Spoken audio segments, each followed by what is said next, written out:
The peace is broken. Harmony falls to discord. Only war remains. Corandril followed the lead of the others, taking the bodysuit that was folded on a small ledge behind the armor.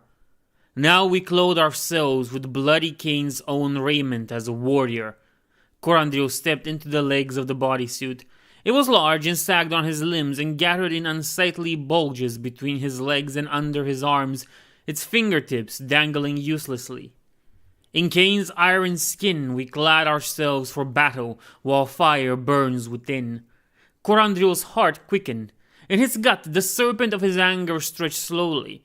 He placed his palms together in front of his face, copying the movements of the other aspect warriors. In response, the bodysuit tightened as the fabric of the suit shrank against his taut muscles.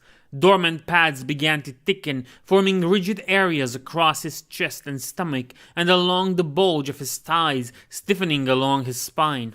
The spirit of Khaine from which we draw our resolve strengthens within us. Corandril kept his eyes on Elisanadrin, following her motions. Reaching behind the armor, he undid the fastenings along its back, letting the lower portion of the torso fall free in his hands. Wrapping it about his stomach and lower back, his nimble fingers worked the fastenings back into place. Its stiff presence around his midsection was reassuring, supporting his back, squeezing against his sides in a firm embrace. War comes upon us. We must bear its dark burden upon our shoulders. Following the lead of the others, Corandril undid the clasps fixing the upper part of the armor to its stand. He lifted it above his head, solid but not heavy. With careful movements, he lowered it onto his shoulders. The plates gripped the surface of the undersuit, extending down his upper arms. The rounded bulge of the power generator slipped easily across his shoulder blades. As before, he returned to a stance of repose, and the suit shifted slightly with a life of its own, adjusting itself to his body. When it had stopped moving, he tightened the clasps, fixing the armor in place. He felt top-heavy and adjusted his back to stand straighter. A moment of fear made Corandril tremble as the bodysuit extended up towards his face, enclosing his throat and neck, the touch of rippling ridges insisting but gentle. The moment passed as soon as it stopped just below his chin. He took a deep breath to steady himself.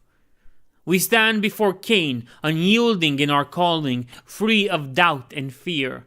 The upper leg armor came next, fitting to Corandril as snugly as the rest of the suit.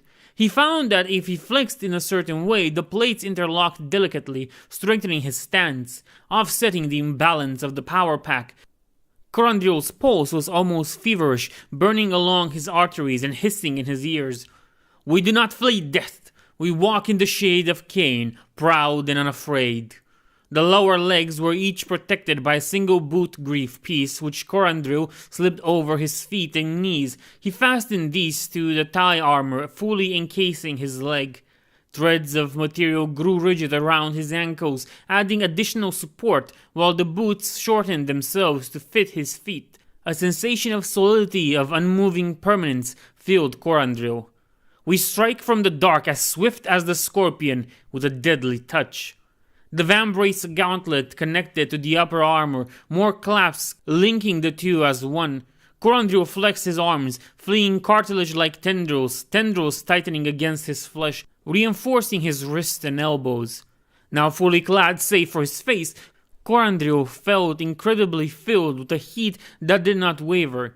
His armor was his skin. It pulsed along with his thundering heart, drawing life from him and returning his strength.